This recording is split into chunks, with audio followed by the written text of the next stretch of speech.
The Great Hall of the Galactic Council buzzed with the usual mix of languages and species. Ambassador Kang Hyun stood at the center podium, holding a small data crystal that glowed with ancient light. Around him, representatives from 47 different worlds waited to hear what the Stellari Empire had discovered in the old ruins. Kang Hyun cleared his throat. The sound echoed through the vast chamber. Council members, what I am about to show you may change how we view our galaxy's history. The holographic display activated above his head. Strange symbols appeared, flickering and incomplete. The text looked old, very old.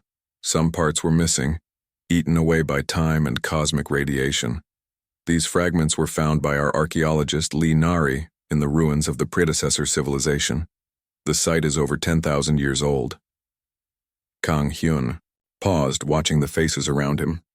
They contain warnings about a species called humans. A few council members chuckled. The Vorthon representative, a being with blue skin and 4 arms, shook his head. Another ghost story from the ancients? We have heard these tales before. But, Kang Hyun continued, listen to what the predecessors wrote. The symbols changed, showing a rough translation. Beware the children of the death world. They walk on 2 legs and call themselves human. They turn pain into power. They make weapons from their suffering. When they come, the stars themselves will bend to their will. More laughter filled the hall. The Zelkari delegate, a tall being, with silver skin, stood up. Ambassador Kang, with respect, this sounds like mythology. Every dead civilization has stories about terrible monsters from space. Lee Nari stepped forward from her seat in the observers section. She was young for a Stellari, barely past her 1st century. Her green eyes burned with excitement. There is more, she said. Much more. Kang Hyun nodded to her. Show them, Lee Nari. The display changed again. This time it showed star maps, old and faded but still readable. We found similar warnings in 12 different archaeological sites, 12 different civilizations spread across thousands of years. All of them mentioned the same thing, humans from a world called Earth. The council hall grew quieter. Even the skeptics were listening now. The Corvan Empire wrote about them 7,000 years ago. Lee Nari continued. They called them the ones who laugh at death. The Thraxian Republic mentioned them 5,000 years ago.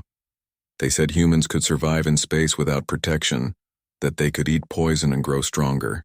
Chobin, the council archivist, shuffled through his papers. He was an old Nexarian, his gray skin wrinkled with age. I have seen these references before, but they are clearly exaggerated. No species could do these things. That is what we thought, Lee Nari said. But then we found this. The hologram shifted to show a detailed diagram. It looked like a ship, but unlike anything they had ever seen. The design was brutal and efficient. Weapons covered every surface. The hull looked thick enough to stop a planet-killer blast. This is from the Eternal Archive of the Corvani. They drew this after meeting humans in battle. The notation says, their smallest scout ship carried enough firepower to destroy our capital fleet. The Vorthon representative leaned forward.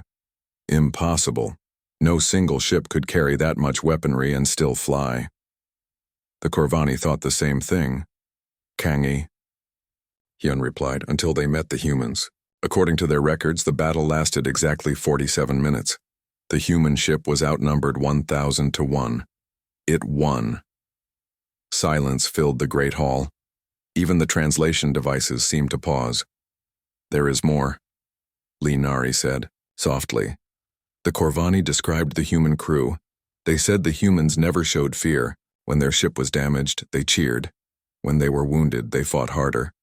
The Corvani admiral wrote that fighting humans was like fighting a force of nature. Chobin shook his head. These must be stories. Tales told to frighten children. No species could be so impossible. That is what every civilization thought, Kang Hyun said. Right up until they went extinct. The temperature in the hall seemed to drop. Representatives who had been laughing now looked uncomfortable. Are you suggesting, the Zelkari delegate said slowly, that these humans destroyed 12 different civilizations? No, Lee Nari said. I am suggesting that 12 different civilizations encountered humans and felt the need to warn future generations about them. Not all of those civilizations died in wars. Some just disappeared, left their worlds voluntarily. The records are unclear why. She activated another section of the display. But they all agree on one thing. Humans come from a world that should not support life. A place where gravity is too strong, where the weather can kill you, where every animal is a predator. They call it a death world. A death world that produced sentient life? The Thraxian observer sounded doubtful. How could intelligence evolve in such conditions? Maybe, Chobin said quietly. That is exactly why it evolved.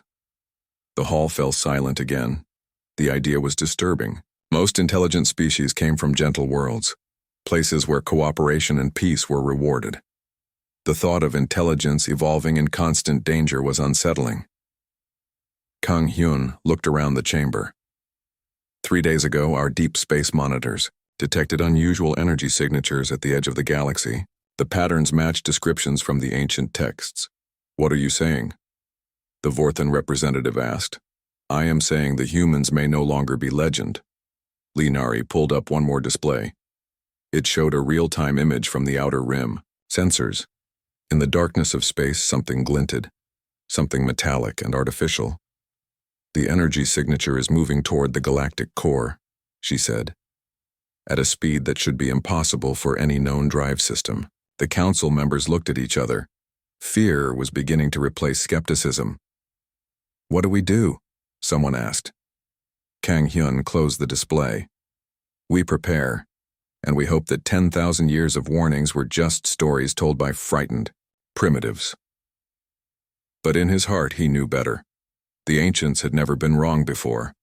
Outside the council chamber, in the depths of space, something that called itself human was coming home to a galaxy that had forgotten the meaning of fear. Legends were about to become real. Captain Park Jun stood on the bridge of the galactic patrol ship Starlight, staring at the sensor readings. 3 days had passed since the council meeting about ancient human warnings. Now, at the very edge of known space, his ship had found something impossible. Captain, Communications Officer Kim Soo called out. We are receiving a transmission from the unknown vessel. The ship on their main screen looked nothing like the war machines described in ancient texts. It was smooth and white, with gentle curves that spoke of peaceful intentions. Blue lights ran along its hull in patterns that seemed almost artistic. Put it through, Park Jun ordered. The transmission crackled to life. The voice that came through was calm and friendly. Greetings, unknown vessel. This is Ambassador Yang, T of the United Earthship Harmony. We come in peace and request permission to continue toward your galactic core. Security Chief Lim Jun stepped closer to the captain. His 4 eyes were wide with surprise. Captain, did he say Earth? Park Jun felt his blood turn cold. Earth. The death world from the legends. He forced his voice to remain steady. This is Captain Park Jun of the Galactic Patrol. Please state your intentions in our space. We wish to make contact with your galactic government, Yang Dae replied.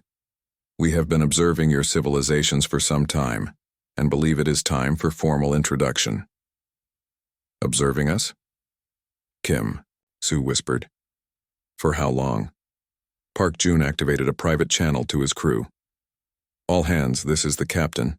The vessel we have encountered may be from the species mentioned in recent council warnings. Maintain standard protocols, but be ready for anything. He opened the channel again. Ambassador Yang Dae, we would be honored to escort you to the Galactic Council. Would you be willing to come aboard our ship for formal first contact procedures? Of course, Yang Dae answered. We look forward to meeting you. An hour later, Park Jun waited in the shuttle bay with his senior staff. The airlock opened, and 3 beings walked through. They looked exactly as the ancient descriptions said, bipedal, with pale skin and hair on their heads. They were tall, taller than most species, but moved with a grace that seemed impossible for creatures from a high-gravity world. Yang Dae stepped forward with a warm smile. Captain Park Jun, thank you for your welcome. His standard galactic was perfect, spoken without any translation device.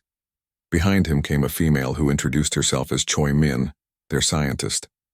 The third was a male who said his name was Ro Ki, their security officer.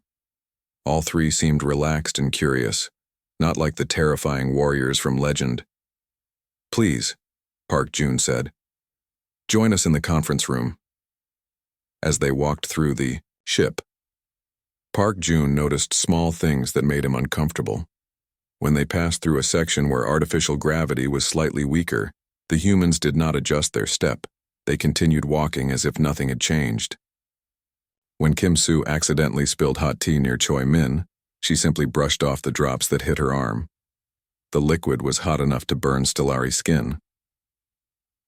In the conference room, Park Jun began the formal first contact interview. "Ambassador, Young Dae, can you tell us about your home world?" "Earth is a beautiful planet," Yang Dae said. "We have vast oceans, high mountains, and diverse weather. Our people enjoy many outdoor activities." "What kind of activities?" Lim Jun asked. "Oh, the usual things," Choi Min answered. "Swimming in the ocean, climbing mountains, camping in the wilderness. Many humans enjoy extreme sports." "Extreme sports?" Kim Soo looked confused. Roki smiled. "Activities with an element of danger. Jumping from high places with only a fabric wing, diving deep underwater without breathing equipment, racing vehicles at high speeds. Humans find risk exciting." The galactic officers exchanged glances. What these humans called recreation sounded like military training. "Tell us about your technology," Park Jun said. "We prefer simple, reliable designs," Yang Dae explained. "Our ships are built to last. We believe in having backup systems for our backup systems." "How many backup systems?" Lim Jun asked. "Usually 7 or 8 levels," Choi Min said casually. "Our engineers like to be thorough." Park Jun blinked. Most galactic ships had 2 backup systems at most. "What about weapons? Do your ships carry defensive armaments?" "Basic protection only," Roki answered. "Point defense systems, armor plating, emergency weapons, nothing too aggressive." "Could you be more specific?" Lim Jun pressed. Roki looked thoughtful. "Well, each ship carries enough missiles to level a city, plasma cannons that can cut through a kilometer of solid rock, and armor that can withstand direct hits from nuclear weapons. But like I said, just basic defensive systems." The galactic officers sat in stunned silence. What the humans called basic defense was more firepower than most military vessels carried. "How long have you been spacefaring?" Park Jun asked. "About 200 years, Yang Dae said. "We have been exploring our local area, learning about the galaxy. We discovered your civilizations about 50 years ago, but wanted to study your cultures before making contact." "You have been watching us for 50 years? Kim Soo's voice was barely a whisper. "Oh yes," Choi Min said cheerfully. "We are very careful about first contact. We wanted to make sure we understood your ways before introducing ourselves. We would hate to cause any problems." Lim Jun leaned forward. "What did you think of our civilizations?" The 3 humans looked at each other. Something passed between them, some unspoken communication. "You are all very gentle," Yang Dae said finally. "Peaceful. It is admirable. But also concerning," Roki added quietly. "Concerning?" Park Jun asked. "The galaxy is a dangerous place," Choi Min explained. "We have detected several potential threats in the outer regions. Aggressive species, ancient automated weapons, things that could harm peaceful civilizations. We have not detected any threats," Lim Jun said. "That is because they have not reached you yet," Yang Dae said softly. "But they are coming. It is why we decided to make contact now. You will need allies when they arrive." A chill ran down Park Jun's spine. "What kind of threats?" "The kind that eat planets," Roki said simply. The conference room fell silent. Outside, space looked suddenly darker and more dangerous. "Perhaps," Yang Dae said gently, "we should speak with your council as soon as possible." Park Jun nodded slowly. The legend said humans were dangerous. What they had not mentioned was that humans might be the galaxy's only hope against things that were even worse. He activated the communication system. Control. This is Captain Park Jun. Set course for Nexus Prime, maximum speed, and send a HFY priority message to the Galactic Council. Tell them the legends have come home. As the starlight turned toward the galactic core, Park Jun wondered if they were escorting salvation or doom. With humans, he was beginning to realize, it might be both. The diplomatic shuttle Peace Seeker dropped out of hyperspace at the edge of the Sol system. Lead diplomat Han Sol looked at the readings on his screen and felt his confidence waver. The third planet from the star looked blue and white and beautiful, but the energy readings were all wrong. Bei Yan, he called to the xenobiologist. Are you seeing this? Dr. Bei Yan stared at her instruments with growing alarm. The gravity readings are impossible. This planet has nearly twice the gravity of any world that supports intelligent life. Cultural anthropologist Nam Sik floated over in his mobility chair, designed for his species' low-gravity physiology. Perhaps our instruments are malfunctioning? Security. Specialist An Jiwan, a Corvan with natural armor plating, shook her head. No malfunction. I am reading massive storm systems across the planet's surface. Wind speeds that would tear apart most buildings. As they approached Earth, the readings grew worse. The oceans were filled with salt that would poison most galactic species. The atmosphere contained enough oxygen to cause fires to burn out of control. The weather systems were violent beyond anything in their experience.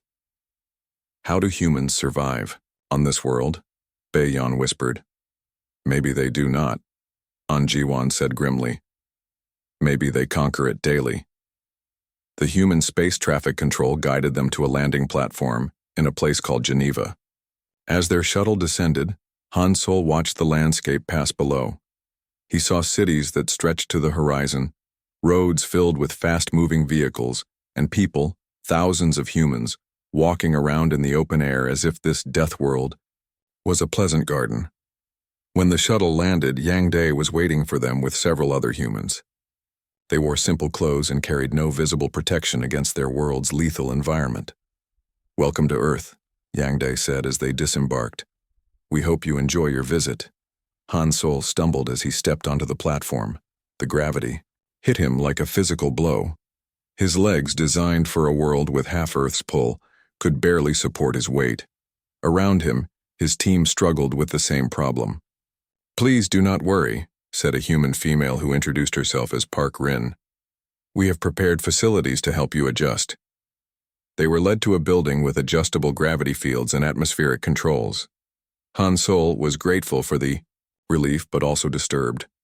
The humans had walked beside them without any effort, chatting casually while the galactic team fought just to stay upright. Your world is quite challenging, Han Sol managed to say. Earth? Yang Day looked surprised. We consider it fairly mild. There are much harsher places in our system. Harsher? Bei Yan sank into a chair that adjusted to her species' needs. How could anywhere be harsher? Well, we have colonies on Mars now, Park Rin explained. The gravity there is lighter, but the environment is more hostile. No atmosphere, deadly radiation, dust storms that last for months. Our people love the challenge. Nam Sik stared at her. You colonize worlds with no atmosphere for fun? Not just for fun, Yang Day said. We learn from difficult environments. They make us stronger. Over the next few days, the diplomatic team toured Earth. Each location brought new shocks. In Africa, they visited a place called the Sahara Desert, where humans lived and worked in temperatures that would kill most galactic species in minutes. The humans wore light clothing and seemed comfortable. How do you survive this heat? An Jiwan asked their guide, a human named Kim Jun. You adapt, Kim Jun said with a shrug. Humans are good at adapting. In the Arctic, they found humans living on floating ice in sub-zero temperatures. The cold was so intense that the galactic team's emergency heating systems worked overtime. The humans wore thick clothes but still spent hours outside, some of them swimming in holes cut through the ice. They swim in freezing water for pleasure, Bei Yan reported to Han Sol. Their guide called it refreshing. The ocean was another nightmare. Han Sol watched from a safe observation deck as humans dove hundreds of meters underwater with only simple breathing equipment. Others rode on boards across waves tall enough to destroy buildings, laughing as they were thrown through the air. These are recreational activities, Namsik said in disbelief. They do this for entertainment. But it was the cities that truly disturbed the diplomatic team. Millions of humans lived together in massive structures of metal and glass. Vehicles moved at speeds that would be considered reckless anywhere else in the galaxy.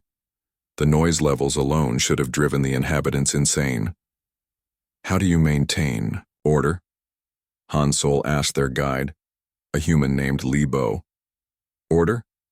Libo looked confused. What do you mean? With so many people in such close proximity, under such stressful conditions, how do you prevent constant violence?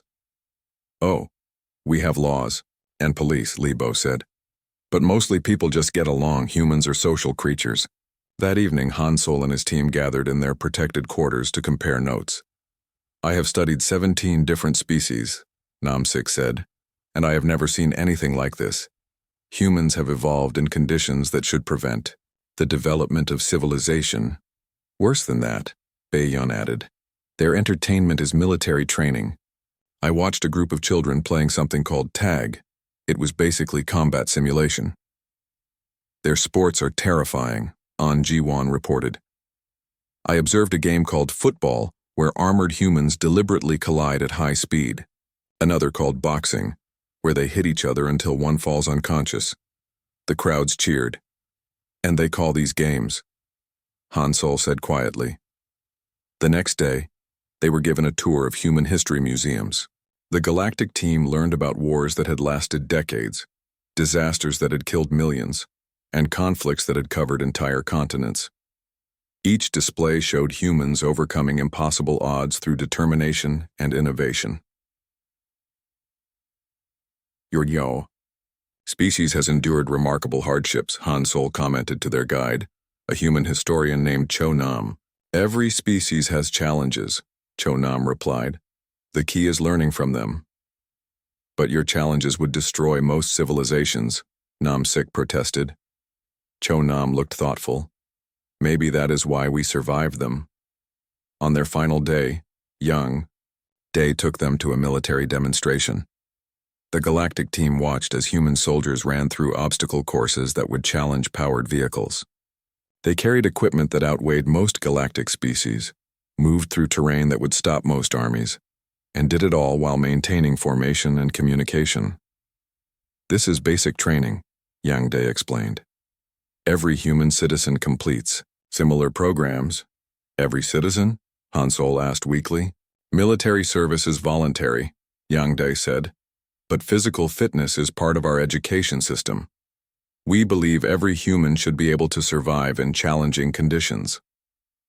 The demonstration continued with weapons testing. The Galactic team watched human infantry weapons punch through armor that would stop most military-grade firearms. Their vehicles moved across terrain that would trap conventional transports. Their aircraft performed maneuvers that should have been impossible. These are your standard military units? An Jiwan asked. These are training units, Dai corrected. Our active military is considerably more capable. That night, as the diplomatic team prepared to leave Earth, Han Sol sent his report to the Galactic Council. Earth is not a death world, he wrote. It is a forge, a place where the universe creates its most dangerous children. Humans do not survive their environment. They master it. They do not avoid challenges. They seek them out. They have turned evolution itself into a weapon. He paused, looking out at the human city below. Millions of lights showed where millions of humans lived and worked and played on a world that should have been uninhabitable. Recommendation: immediate integration of humans into galactic society, not because they are harmless, but because they are necessary. When the real monsters come from the darkness between stars, we will need monsters of our own. Outside his window, human children played in a park, laughing as they climbed structures that would challenge trained athletes on any other world. Han Sol finished his report with a single line. The legends were wrong. Humans are not the galaxy's greatest threat. They are its greatest hope. The emergency session of the Galactic Council convened in chaos. Red alerts flashed across every screen as reports flooded in from the Outer Rim territories. Military Coordinator Otai stood at the central podium, his usual calm shattered by the magnitude of what they faced. "The Kepler defense fleet has been destroyed," he announced, his voice barely steady. "Total casualties. No survivors." Gasps echoed through the chamber. The Kepler system had been defended by over 300 ships, including some of the most advanced vessels in the Galactic Fleet. Intelligence Officer Yoon Ara stepped forward with trembling hands. "Sir, we have confirmation from the Vega colonies. The same fate. 17 systems in 3 days. Whatever is attacking us leaves nothing behind." On the main display, telescope images showed the aftermath. Where thriving worlds had existed, only empty space remained. No debris, no energy signatures, just void. "What are we dealing with?" called out the Thraxian delegate. Otai activated a recording from one of the few ships that had escaped the first attack. The image was grainy, distorted by interference, but clear enough to cause panic in the chamber. The thing on screen looked like a living starship. Its hull pulsed with organic patterns, and weapons grew from its surface like tumors. Smaller creatures, each the size of a cruiser, swarmed around it like predators around a kill. Intelligence estimates the large vessel at over 50 kilometers in length, Yoon Ara reported. The smaller units appear to be some form of fighter craft, but they are larger than most of our capital ships. "How many?" someone asked. "Unknown. Our long-range sensors detect hundreds of the large vessels, thousands of the smaller ones. They are moving in a coordinated swarm toward the galactic core." Silence fell over the chamber. Numbers like that represented extinction for galactic civilization. Evacuation Coordinator Shin Bo activated his station. "I have refugee fleets standing by in all threatened sectors, but we cannot evacuate entire star systems. We need somewhere to run to, and at their current speed, nowhere in the galaxy will be safe." Otai looked around the chamber at faces filled with despair. 6 months ago, these same delegates had laughed at warnings about legendary humans. Now their worst nightmares were coming true, and their combined fleets were useless against this threat.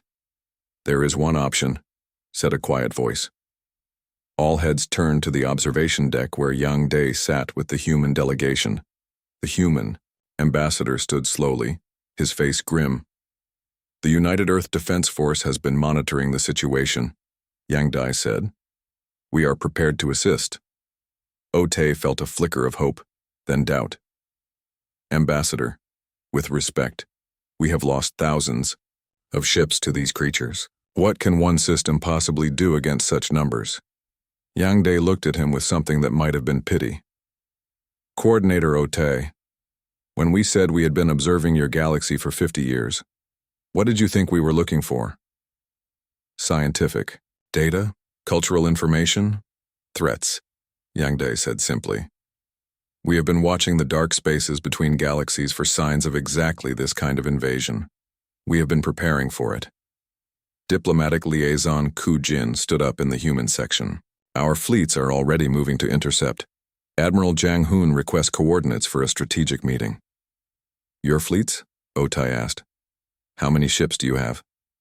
"Enough," Yang Dae replied.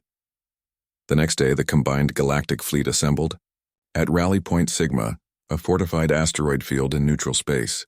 Otai stood on the bridge of the command ship Unity, watching the arrival screens with growing amazement. Human ships began dropping out of hyperspace in formations that defied military logic. Each vessel was massive, built like a flying fortress. Their hulls were thick enough to withstand planet-killer weapons, and every surface bristled with weapon systems. "How many are there?" Yoon Ara whispered, staring at the tactical display. "Current count is over 800 human vessels," the sensor operator reported. "They are still arriving." Admiral Jang Hoon's image appeared on the main screen. He was an older human with gray hair and scars on his face that spoke of many battles. Behind him, the bridge of his flagship bustled with activity. "Galactic Command, This is Admiral Jang Hoon of the UES Defiance. We are ready to begin joint operations. Oh, Tay stepped forward. Admiral, we appreciate your assistance, but we must be realistic about our chances. Our intelligence suggests we are facing thousands of enemy vessels. Jang Hoon smiled, and Oh Tai felt a chill. It was not a pleasant expression. Coordinator, we have been fighting impossible odds for our entire history. This is just Tuesday for us.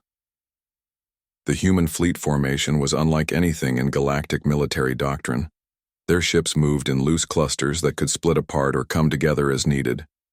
Each vessel seemed designed to fight alone if necessary, but together they formed a web of overlapping firepower.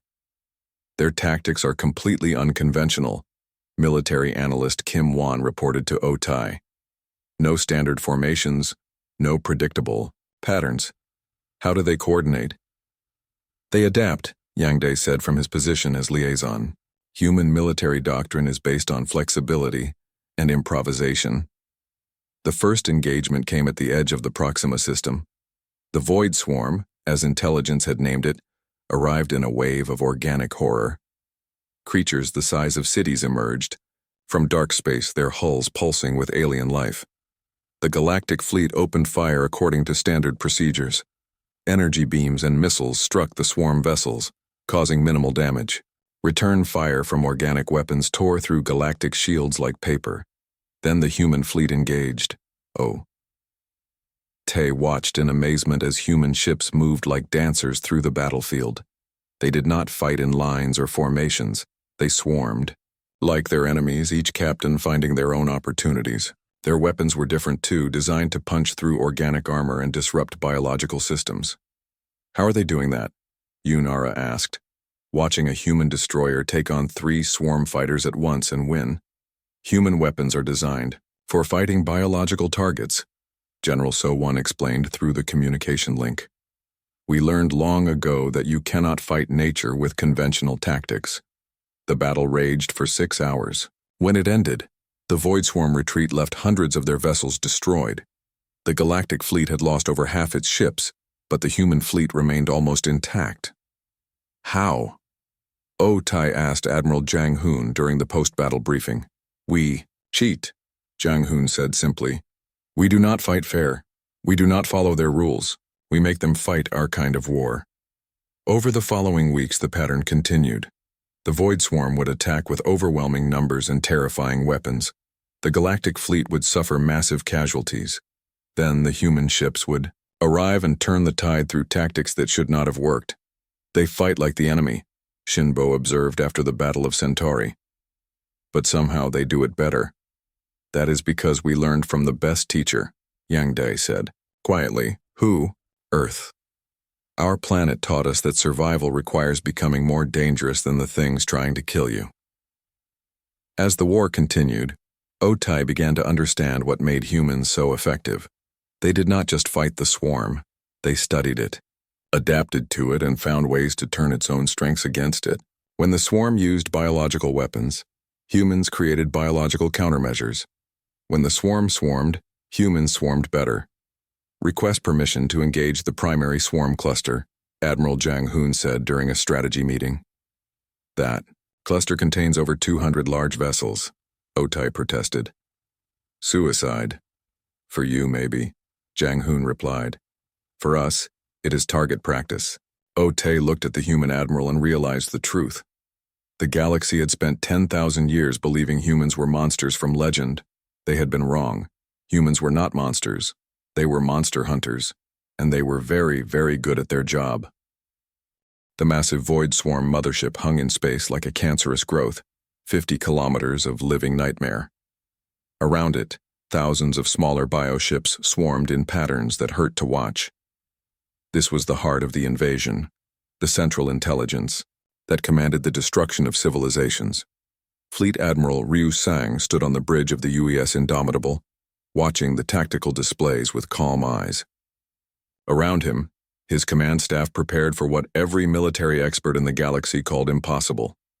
Admiral, Communications Officer Park Hyo reported, "We are receiving surrender demands from the swarm intelligence." What does it want? Ryu, Sang asked. complete biological integration of all galactic species, immediate cessation of resistance, conversion of all inhabited worlds into breeding grounds. Counteroffer, Ryusang said calmly. They can surrender to us or we can take them apart piece by piece. The bridge crew smiled. It was not a pleasant expression on human faces. Sir, Tactical Officer Kim Day called out, the swarm is launching everything. Estimate over 10,000 bioships moving to attack formation. Good, Ryusang said. It will save us the trouble of hunting them down individually. Coordinator Otai watched from the Galactic Command ship as space filled with enemies. The numbers were beyond comprehension. Each bioship was larger than most galactic vessels, armed with weapons that had torn through every defense the galaxy could mount. Admiral Ryusang, Otai transmitted. Surely you cannot engage those numbers directly. We should retreat and find another strategy. Ryusang's image appeared on the screen. Behind him, the human bridge was a model of calm efficiency. Coordinator, we appreciate your concern, but this is what we came here to do. You will be destroyed. No, Ryusang said simply. We will not. He turned to his communications officer. Send the signal. Signal, sir? Tell them to come home. Otai watched in confusion as space began to shimmer around the human fleet. Then, impossibly, more ships began to appear. Not dozens or hundreds, but thousands. Each one larger and more heavily armed than the vessels they had seen before. What is this? Otai whispered. This, Admiral Jang Hoon said from his position, is the actual human fleet. The ships kept coming. Massive dreadnoughts that dwarfed anything in galactic service. Carrier vessels that launched swarms of fighters. Support ships loaded with weapons that defied classification. The space around the swarm mothership filled with human vessels until the stars themselves were blocked out. How many ships do you have? Yoon Ara asked in a small voice. Enough, Fleet Admiral Ryusang replied. Earth has been building this fleet for 200 years. Every world in our system, every asteroid, every resource we could find. We knew something like this would come eventually. General So-Won appeared on another channel. Galactic Command, recommend you pull back to safe distance. We are about to show you why Earth is called a death world. The battle began with the swarm's usual tactics, overwhelming numbers and biological weapons that had destroyed every fleet they had faced. Bioplasma tore through space in streams of green fire. Living missiles sought out targets with predatory intelligence. Boarding pods launched to infect enemy ships with converting organisms. The human response was immediate and devastating. Ships that looked like they belonged in a museum opened fire with weapons that rewrote the laws of physics. Plasma beams that burned at the temperature of stars cut through bioships like paper. Missiles that thought for themselves hunted down every living weapon the swarm launched. How are they doing this? Otai asked, watching human destroyers punch through swarm battleships with single volleys. We learned from our planet, Dr. Lim Hai explained from her position on the Indomitable. Earth taught us that survival means becoming the most dangerous thing in your environment. The human tactics were unlike anything in galactic military history. They did not fight in formations or follow predictable patterns. Each ship captain seemed to have complete freedom to engage as they saw fit. They swarmed like their enemies, but with coordination that spoke of centuries of practice. Look at their formations, military analyst Kim Wan pointed out. They fight like a living organism, but one that thinks. Captain Woo Kyung's voice came over the tactical channel as her Special Forces ship drove straight into the heart of the swarm formation. Target the neural clusters. These things are biological. Cut the brain and the body dies. Otai watched as human ships ignored their own safety to close with the enemy. They rammed bioships when their weapons were insufficient. They used damaged vessels as kinetic weapons. When their main guns failed, they switched to backup systems that were more powerful than most galactic primary weapons. They have redundancies for their redundancies, Shinbo observed. Every human ship is designed to keep fighting even when it should be dead. The swarm mothership, seeing its children being destroyed, began to move forward. Its massive bulk, Displaced smaller bioships as weapons the size of buildings emerged from its organic hull. "Admiral," Park Hyo reported, "the mothership is targeting the Galactic Command vessel." "Unacceptable," Ryu Sang said. "All vessels, priority target is the Big Ugly. Show it what we think of bullies." The entire human fleet seemed to turn as one toward the mothership.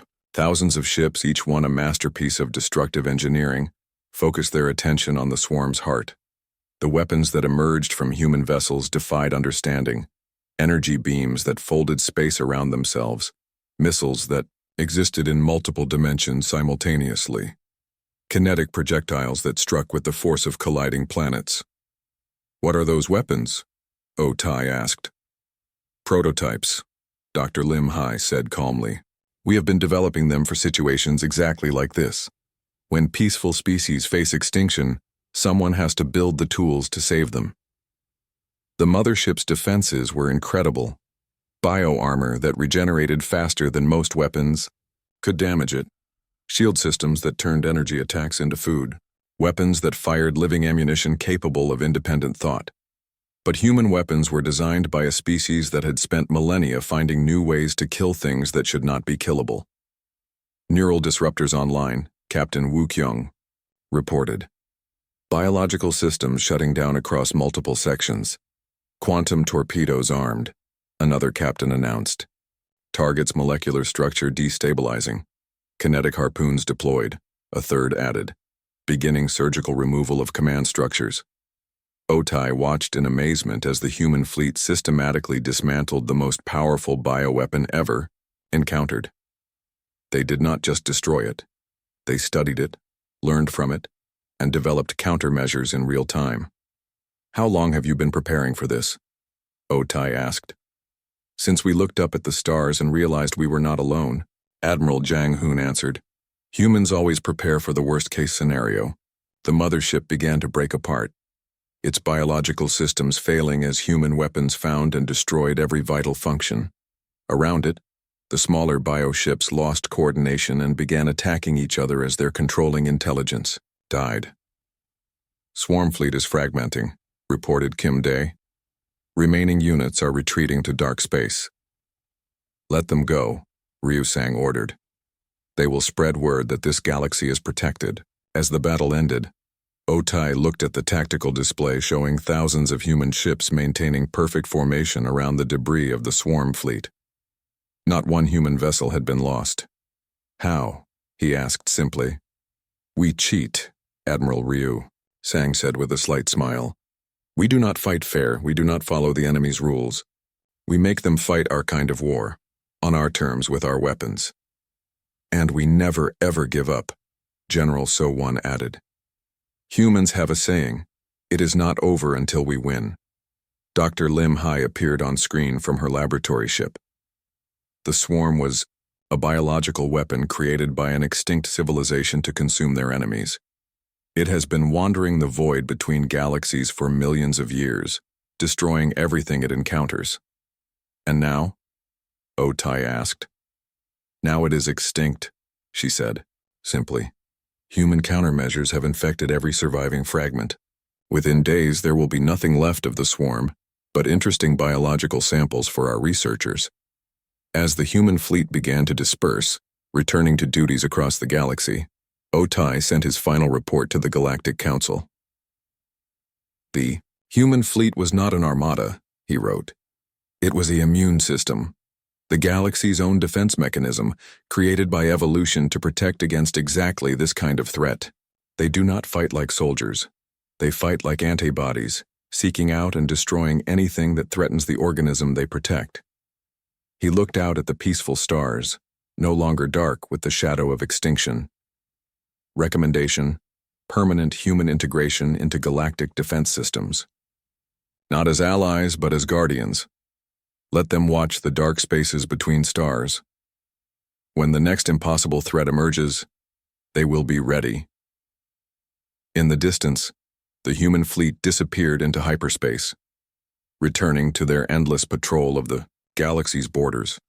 They would be watching, waiting, preparing for the next time the impossible became real. The legends had been wrong about one thing. Humans were not the galaxy's greatest threat. They were its greatest protectors.